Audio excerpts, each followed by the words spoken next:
Structured naps can go a long way, setting up some downtime for the puppy to rest and have some downtime, and also get a little bit of freedom back in your life. So don't feel bad to put your puppy up in a crate or a pen or something like that, because we know exactly how much sleep these dogs really, really need.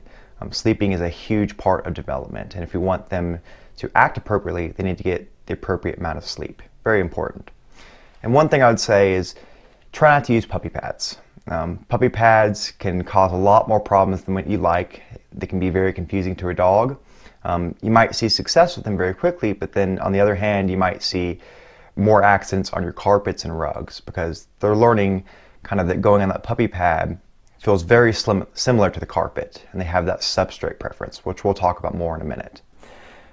Don't preemptively try to correct the dog before they even made the choice of grabbing the sock in their mouth. If they do grab the sock, no big deal. You can make it kind of cute if you want to, say, "What's that in your mouth?" and kind of grab it back from them, but just don't make it a big deal as much as possible. It's easy to freak out in these situations, especially if they do have something in their mouth you're not sure of.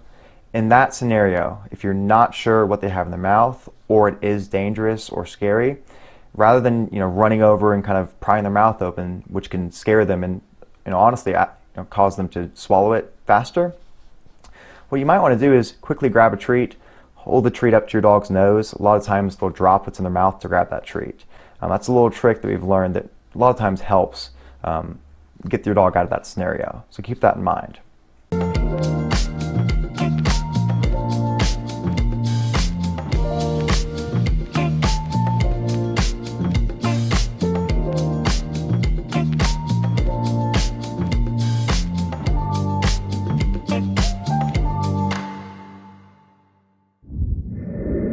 Hey guys, it's Gray from DogSpeak.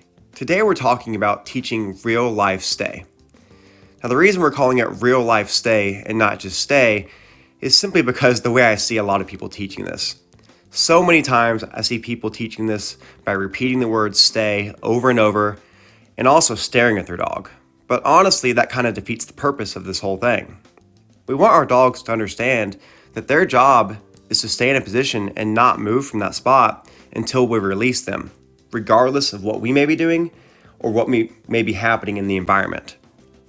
I don't want to have to keep repeating the word stay, well, because that defeats the whole purpose of all this. I have no use for my dog to stay there if I have to keep saying stay over and over and over. I got other stuff I have to attend to, and I need my dog to understand that their job is to stay there until further notice. It's a very, very handy behavior to teach.